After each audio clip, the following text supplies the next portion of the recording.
Professor from National Sanskrit University, Tirupati, श्रीमान लक्ष्मण कुमार गारू वाరు ఎంచుకున్న అంశం రామాయణ్ మే రాష్ట్రీయత, నేషనలిజం ఇన్ రామాయణ. ఈ ప్రసంగం హిందీలో ఉండబోతోంది. మనకు 4 భాషలు అనుకున్నాం కదా, తెలుగు, సంస్కృతము, హిందీ అండ్ ఇంగ్లీష్. దాంట్లో మన హిందీ ప్రవచనకారులు వీరు. సో వారిని సాదరంగా వేదిక మీద ఆహ్వానిస్తున్నాము.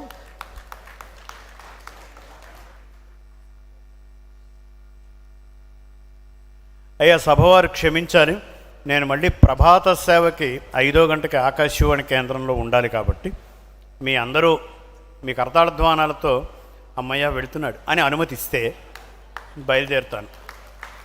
రామాజ్ఞ మంచి కంఠాలతో ఇచ్చారు, సుగ్రీవాజ్ఞ.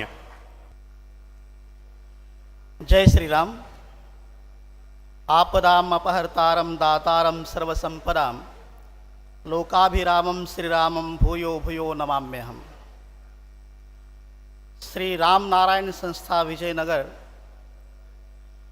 के द्वारा आयोजित इस वाल्मीकि रामायण रिसर्च सेंटर के इस उद्घाटन के इस पावन पवित्र अवसर पर राष्ट्रीय संगोष्ठी का आयोजन किया जा रहा है. इसमें मेरा विषय है रामायण में राष्ट्रीयता. भारतवर्ष का परम सौभाग्य है कि इस धरा पर अनेक जानी ध्यानी संत त्यागी तपस्वी महापुरुषों ने निरंतर जन्म लिया है और भारतीय जनमानस की नवचेतना को निरंतर जागृत करने का प्रयास किया है. एक मंत्र है, ऋग्वेद में आता है कि भद्रम इच्छन्तः ऋषयः स्वर्विदः उपसेदु अग्रे ततो राष्ट्रं बलं ओजश्च जातं तदस्मै देवाः उपसम नवन्तु. हमारे जो आत्मदर्शी आत्मज्ञानी जो ऋषि है, उन्होंने अपनी त्याग से, अपनी तपश्चर्या से, अपने बलिदान से इस राष्ट्र का उन्होंने उदय किया है और उसके परिणाम स्वरूप ही भारतवर्ष निरंतर जो है अनादिकाल से वर्तमान पर्यंत जो है अज्ञान के तिमिर को हटा करके ज्ञान के प्रकाश को निरंतर फैला रहा है. भारतीय जनमानस का सौभाग्य इस तरह से मैं कहना चाहूँगा कि इस धरा पर हिमालय से लेकर के कन्याकुमारी पर्यंत जो है अनेक जानी ध्यानी संत महात्मा पुरुषों ने इस धरा पर जन्म लिया और भारतीय चेतना को जागृत करने का जो प्रयास उन्होंने रखा है, उसी श्रृंखला में मर्यादा पुरुषोत्तम भगवान श्री रामचंद्र जी का जन्म इस धरा पर होता है. और मर्यादा पुरुषोत्तम भगवान श्री रामचंद्र जी ने जो इस भारतवर्ष के लिए दिया, इस राष्ट्र के लिए जो किया, अगले कुछ क्षणों में मैं उसको विस्तार से आपके सामने प्रस्तुत करने का प्रयास करूंगा. राम नाम मर्यादा के उच्च शिखर का है, जिस पर चलना या आरूढ़ होना अपने आप में एक बहुत बड़ी क्रांति है और कोई क्रांतदर्शी पुरुष ही मर्यादा पुरुषोत्तम भगवान श्री रामचंद्र जी के गुणों को अपने जीवन में आत्मसात कर सकता है, अपने जीवन में ढाल सकता है. यहाँ पर क्रांतदर्शी शब्द का तात्पर्य होता है जो मर्यादा पुरुषोत्तम भगवान श्री रामचंद्र जी का जो गुण है उसको अपने जीवन में धारण कर लेना, उसको अपने जीवन में आत्मसात कर लेना. याद रखिएगा, राम नाम कोई संकुचित सरोवर नहीं है, एक विराट सागर है जिसमें न जाने कितनी अनगिनत सरिताएं आकर के समाहित हो जाती है. राम रसाल का वह वृक्ष है जिस पर कभी पतझड़ नहीं हुआ करता है. राम वह दर्पण है जिसमें मनुष्य अपने समस्त जीवन दर्शन का एक रूपक देखा करता है. राम मंदिर के देवालयों में गूंजने वाली वह ध्वनि है जो आध्यात्मिक जीवन जगत का सर्वोत्कृष्ट स्वर जो ओंकार है. हमारी भारतीय परंपरा में, वैदिक परंपरा में, सत्य सनातन वैदिक धर्म में एक मनुर्भव का बहुत बड़ा संदेश दिया जाता है। और मर्यादा पुरुषोत्तम भगवान श्री रामचंद्र जी मानवता की सबसे बड़ी पहचान कही जाती है। और इस संसार में, इस वसुधा में अगर मानवता की परिभाषा को संपूर्ण तौर पर अगर कोई परिभाषित करने वाला कोई इस धरा पर कोई महामानव हुआ है तो एकमात्र मर्यादा पुरुषोत्तम भगवान श्री रामचंद्र जी के अतिरिक्त और कोई नहीं हुआ है। मैं कहना चाहता हूं कि शक्तिशील समन्वित श्री राम का सौंदर्य ही समाज का, इस राष्ट्र का मेरुदंड है। उनकी शालीनता, उनकी उदारता, उनकी उज्ज्वलता, कहते हैं ना कि गंभीरता में जो है भगवान श्री राम जी समुद्र की तरह है, क्षमा में पृथ्वी की तरह है, और धैर्य में हिमालय की तरह है, क्रोध में कालाग्नि की तरह है, और त्याग में कुबेर की तरह भगवान श्री रामचंद्र जी है। उनकी जो विनम्रता है वो वंदनीय है, उनकी शिष्टता जो है प्रशंसनीय है, उनकी आज्ञाकारिता अनुपालनीय है, अनुकरणीय है। इसलिए मर्यादा पुरुषोत्तम श्री रामचंद्र जी इस राष्ट्र के लिए बहुत महत्वपूर्ण रहते हैं। मैं कहना चाहता हूं कि जो श्री रामचंद्र जी के द्वारा जो प्रदीप्त हुई जो ये संस्कृति है, संस्कारों की जो अग्नि है, कोई भी महापुरुष, कोई भी इंसान, साधारण से साधारण इंसान अगर अपने जीवन को नर से नारायण की तरफ लेकर के चलना चाहता है, साधारण से असाधारण की यात्रा की तरफ लेकर के चलना चाहता है, तो मैं कहना चाहता हूं कि मर्यादा पुरुषोत्तम भगवान श्री रामचंद्र जी का जो जीवन चरित्र है ना, वो एक ऐसा दर्शन है, एक ऐसा धर्मशास्त्र है जो मनुष्य की किसी भी अवस्था में अगर वो चाहे, उसका पालन करना चाहे तो अपने जीवन को साधारण से असाधारण बना सकता है। भारतवर्ष के सामने आज अनेक समस्याएं हैं, फिर चाहे वो राजनीतिक हो, सांस्कृतिक हो या संगठन के स्तर पर ही क्यों ना हो, बहुत सारी समस्याओं से जो है भारतवर्ष निरंतर आजकल जो घिरा हुआ हम देखते हैं। लेकिन मर्यादा पुरुषोत्तम भगवान श्री रामचंद्र जी का जीवन, उनका जो संदर्शन है वो ऐसा है कि अगर हम उसको आत्मसात कर ले तो ये सारी समस्याएं समाधान के रूप में हमारे सामने परिभाषित होती हुई हमें दिखाई देने लगती है। मैं कुछ अगले एक दो प्रसंगों के माध्यम से इस बात को कहना चाहता हूं, अपनी बात को आगे बढ़ाना चाहता हूं। जब अभी युवराज के रूप में राम जी है, उनका राज्याभिषेक होने वाला है, कुछ समय के उपरांत महाराजा दशरथ जी उनको जो है यह आदेश देते हैं और कहते हैं कि जाओ, जाकर के प्रजा में जाकर के जो उनका दुख है, उनकी जो परेशानियां हैं उनको सुन लेना और आकर के हमें बता देना। प्रातः ब्रह्म मुहूर्त में उठ करके मर्यादा पुरुषोत्तम भगवान श्री रामचंद्र जी का प्रतिदिन का नियम होता था कि वो अपनी प्रजा के भीतर जाते, उनके दुखों को, उनकी परेशानियों को सुनते और यथावत आकर के महाराजा दशरथ के साथ में मंत्रणा करते। आप चिंतन करें, विचार करें कि किस तरह से मर्यादा पुरुषोत्तम श्री रामचंद्र जी यहाँ पर एक राष्ट्र के लिए, एक समाज के लिए किस तरह से उदाहरण प्रस्तुत कर रहे हैं। उसी समय ऋषि विश्वामित्र जब उनके बारे में सुनते हैं तो सहायता मांगने के लिए चले आते हैं और कहने लगते हैं महाराजा दशरथ से कि मैं अपने यज्ञ की पूर्णाहुति करना चाहता हूं और मैं इन आतताइयों के कारण मैं अपनी यज्ञ की पूर्णाहुति संपन्न नहीं करा पाता हूं। बहुत सारी परेशानियों का सामना करना पड़ता है। ऐसा नहीं है कि मैं शक्ति संपन्न नहीं हूं, मैं सब कुछ जानता हूं, लेकिन मैंने संकल्प लिया हुआ है कि ये शस्त्र नहीं चलाऊंगा, इस बात का मैंने संकल्प लिया हुआ है। इसलिए मैं चाहता हूं कि जो आपके ज्येष्ठ पुत्र है श्री राम जी, वो मुझे कुछ समय तक के लिए चाहिए जिससे कि मैं अपना यज्ञ संपूर्ण कर सकूं। कहते हैं कि महाराजा दशरथ ने कहा कि कुछ समय तक आपको इंतजार करना पड़ेगा, जब तक मैं वशिष्ठ ऋषि से ना पूछ लूं तब तक मैं आपको कोई बात कह नहीं पाऊंगा। समाज में उस समय विश्वामित्र जी प्रसिद्ध थे और राज दरबार में ऋषि वशिष्ठ जी प्रसिद्ध थे। महाराजा दशरथ जी ऋषि वशिष्ठ जी के साथ में मंत्रणा कर रहे हैं। जैसे ही मर्यादा पुरुषोत्तम राम जी को पता लगता है कि मेरे विषय में कुछ चिंतन किया जा रहा है, मेरे विषय में कोई फैसला लिया जा रहा है, तो वहां पर पहुंचते हैं।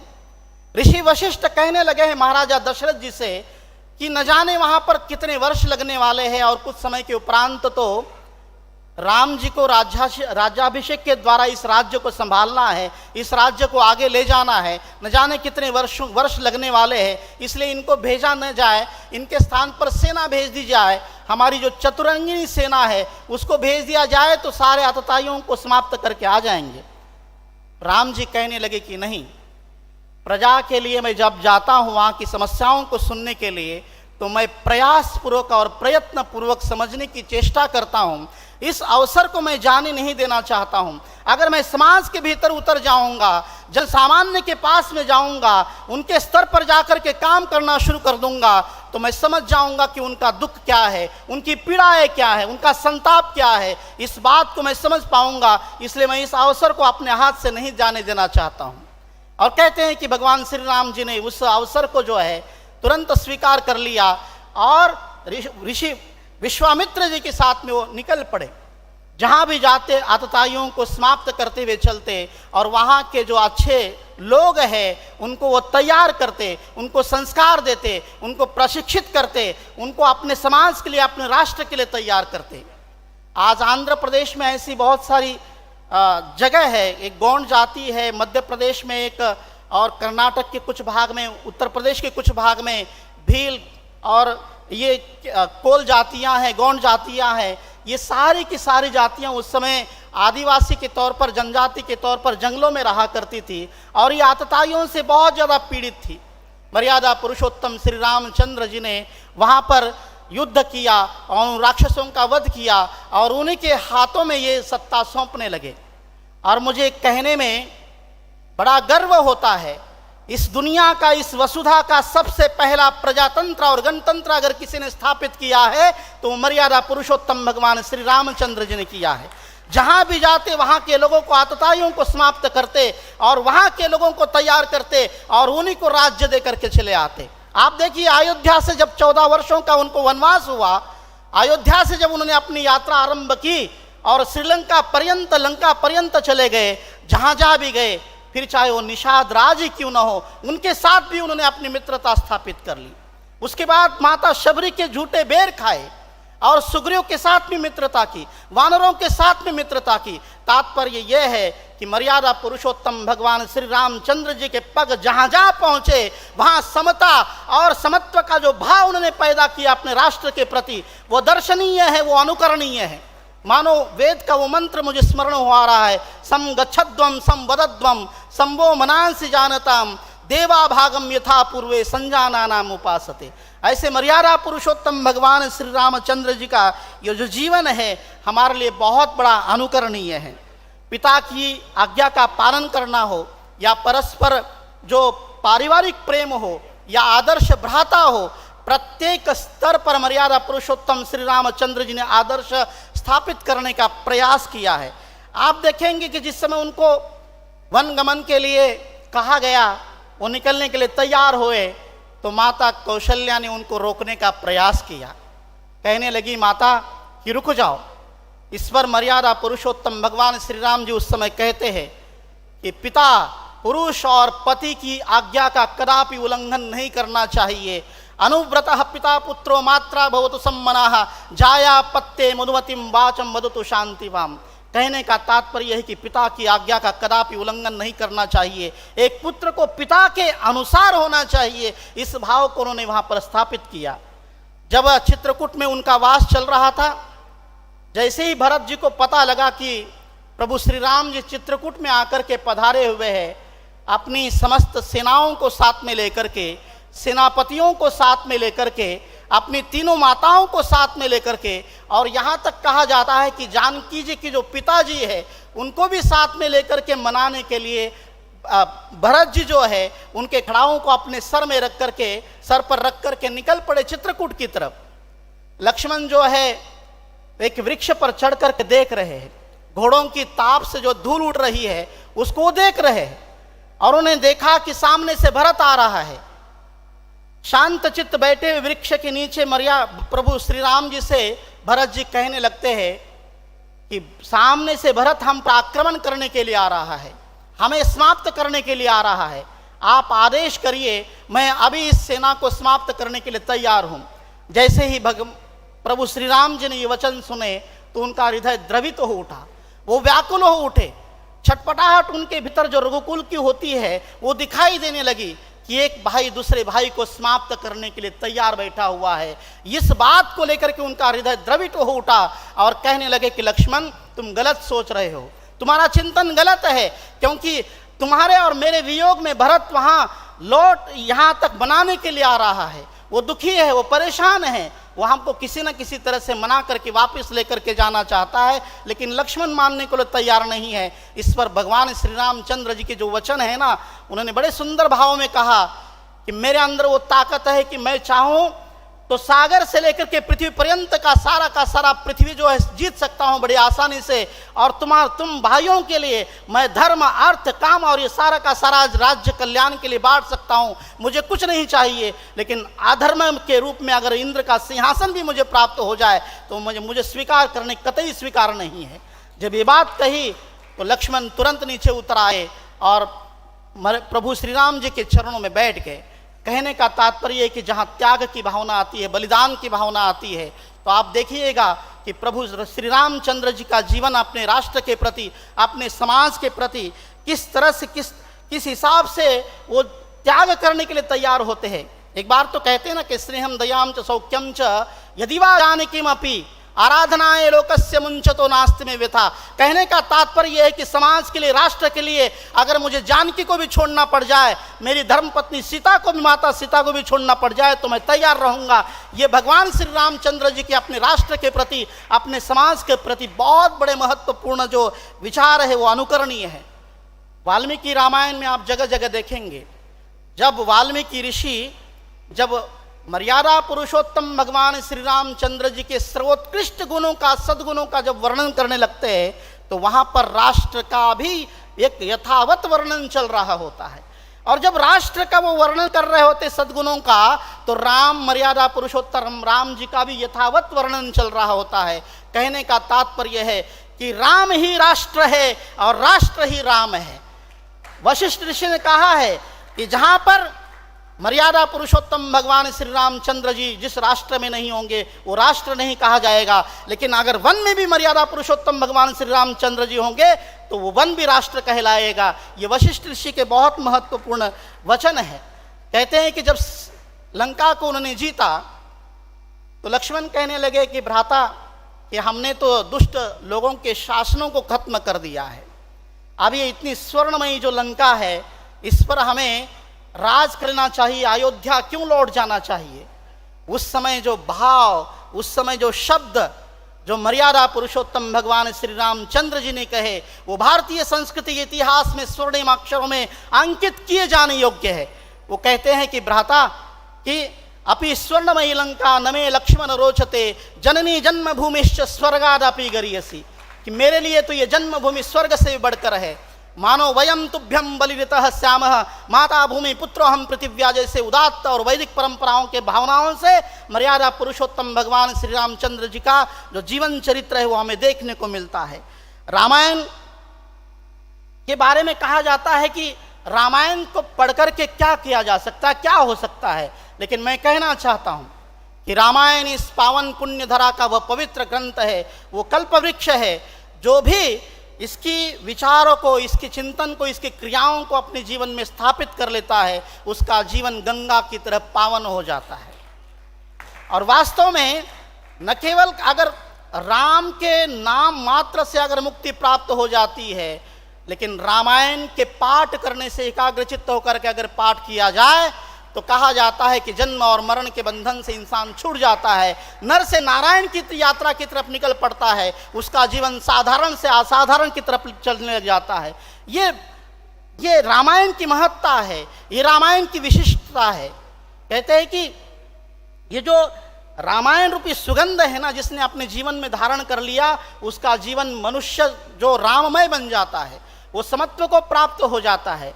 रामायण कोई साधारण पुस्तक नहीं है, याद रखिए, वो शाश्वत ग्रंथ है और मनुष्य के उच्च आदर्शों का चरमोत्कृष्ट वाला ग्रंथ है। वो ऐसा ग्रंथ इस नभ में एक ऐसा देदीप्यमान वाला ग्रंथ है जिसको आत्मसात कर लेने के बाद इंसान का जीवन बहुत विशेषताओं को प्राप्त हो जाता है। इसलिए वाल्मीकि ऋषि ने जहाँ जहाँ रामायण की महत्ता को बताया है वह राष्ट्र के लिए, समाज के लिए, व्यक्ति के लिए, परिवार के लिए बहुत बड़ा संदेश है, बहुत बड़ा आदेश है।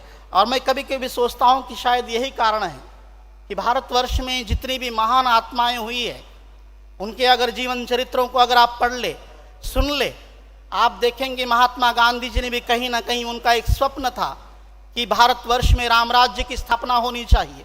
बहुत सारे ऐसे गुरु हुए, महापुरुष हुए जिन्होंने राम राज्य की निरंतर चर्चाएं की। गुरु गोविंद सिंह जी स्वयं रामायण को उन्होंने लिखा और स्वयं कहते हैं कि अर्जुन देव जी, गुरु नानक देव जी के बहुत सारे ऐसे, और जो राम जन्मभूमि हमारी है 1858 में सबसे पहले जो है वहाँ पर पूजा करने वाले सिख निहंग हुआ करते थे और वहाँ उनके खिलाफ वहाँ पर उनके खिलाफ जो एफआईआर दर्ज की गई थी। तो हमारा जो ये जो एकजुटता का आप देखेंगे भारतवर्ष में भी इतनी सारी विविधता हैं, बहुत सारी विविधता हैं। भौगोलिक दृष्टि से देखे, भाषा की दृष्टि से देखे, खान पान की दृष्टि से देखे, तरह तरह की विविधताएं होने के बावजूद भी प्रत्येक भाषा में रामायण लिखी गई है। अगर भारतवर्ष को एक सूत्र में कोई बांध सकता है तो केवल रामायण है। आप देखेंगे वर्षों पीढ़ियों से हमारी परंपरा चलती आ रही है, लेकिन परंपराओं में, पीढ़ियों में कोई ना कोई ऐसा इंसान होता है जिसका नाम उस परिवार में मर्यादा पुरुषोत्तम भगवान श्री रामचंद्र जी के नाम से रखा जाता है। तात्पर्य यह है कि आज भी अगर हमें कोई जोड़े रखा है, कोई एकता के सूत्र में बांधे रखा है, तो मर्यादा पुरुषोत्तम भगवान श्री रामचंद्र जी के अतिरिक्त और कोई नहीं है। विदेशों में भी आप देखिए, विदेशों में बर्मा हो, थाईलैंड हो, मलेशिया हो, इंडोनेशिया हो, चीन हो, जापान हो, वर्मा हो, हर जगह पर रामायण जो है अलग अलग भाषाओं में, उनकी संस्कृति में, भले ही पुरखे बदलने से मजहब नहीं बदला करता है, भले ही उन लोगों ने पुरखे बदल लिए अपने, लेकिन जो उनकी संस्कृति है, इंडोनेशिया सबसे बड़ा मुस्लिम देश है, लेकिन आज भी रामायण वहाँ पर खेली जाती है। रामायण के संस्कार आज भी आपको वहाँ पर देखने को मिलते हैं। मेरा सौभाग्य है कि न केवल मैंने भारतवर्ष में काम किया है अपने सनातन धर्म के लिए, बल्कि मैंने विदेशों में भी काम किया है। एक छोटा सा देश है सूरीनाम, साउथ अमेरिका में पड़ता है। जब मैं पहली बार उस देश में पहुंचा तो मैंने पूछा कि आप लोगों का यहाँ कैसे आना हुआ। तो उन लोगों ने जो कहानी बताई उसके पीछे मैं बहुत द्रवित हो उठा, बहुत भावित हो उठा। वो कहने लगे कि जब हम भारतवर्ष में थे, अंग्रेजों ने हमारे साथ, हमारी भावनाओं के साथ ऐसा खेल खेला। उन्होंने कहा कि हम श्री राम के देश में जाने वाले हैं। जैसे ही श्री राम के देश का हमने नाम सुना तो हम सब के सब तैयार हो गए और कहते हैं कि लाला रुख वाले जहाज का नाम था, उसमें इन भारतीयों को बिठा करके उस टापू पर छोड़ दिया गया। लेकिन वहां पर जब ये भारतीय वहां पर पहुंचे तो अपने साथ राम के नवाग्रह को और ये रामायण को लेकर के वहां पर पहुंचे, और उसका पुरुषार्थ और प्रत्यक्ष का परिश्रम का परिणाम है कि आज वहां पर हिंदुओं की सरकार है। जो चंद्रिका प्रसाद जी है, जिन्होंने कुछ वर्ष पहले, शायद 1.5-2 वर्ष पहले जिन्होंने शपथ ग्रहण समारोह किया, आप सोचिए अगर भारतवर्ष में ऐसा होता तो क्या होता। उन्होंने जो शपथ ग्रहण लिया ना, उसमें उन्होंने रामायण को साथ में रखा, चारों वेदों की संहिताओं को साथ में रखा और उसके बाद शपथ ग्रहण किया। इतना उज्जवल संस्कार वहां पर आज भी बना हुआ है। वहां के लोगों में जो राम के प्रति, अपनी संस्कृति के प्रति, अपने संस्कारों के प्रति, अपनी सभ्यताओं के प्रति, अपनी परंपराओं के प्रति जो अपनत्व है, जो समर्पण का भाव है, शायद मैं कह सकता हूं कि यहाँ कहीं ना कहीं हम भारतीयों में उसकी न्यूनता, उसकी कमी मैं देख पाता हूं। इसलिए मैं बार बार वहाँ का जब भी मुझे अवसर मिलता है तो उस देश का मैं अवश्य उदाहरण दिया करता हूँ। हॉलैंड में, यूरोप में भी कुछ समय तक वहाँ पर भी काम किया।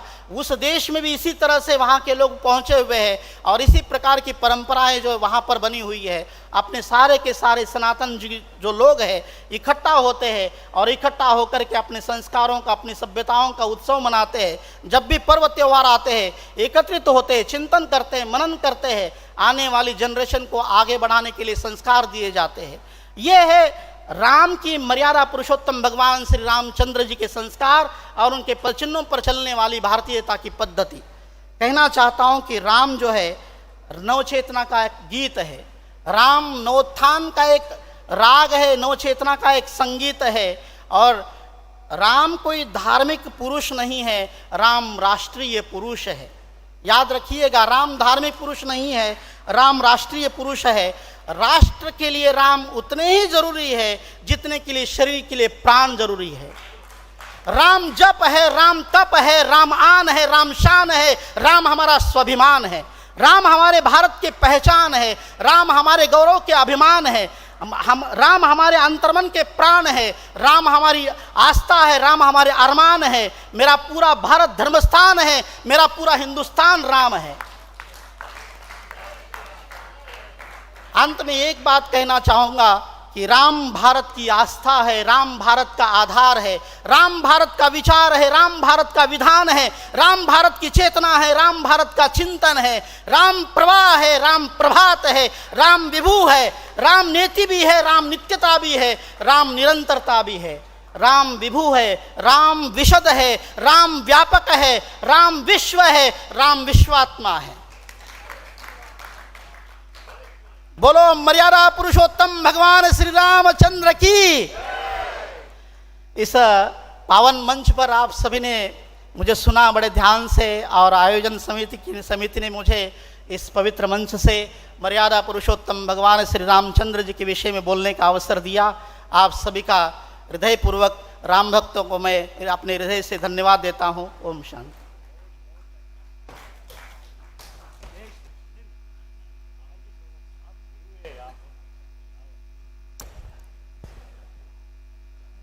It was a mind-blowing presentation, isn't it? So, mind-blowing and insightful presentation, emotional presentation, a presentation filled with goosebumps, isn't it? So, when I was just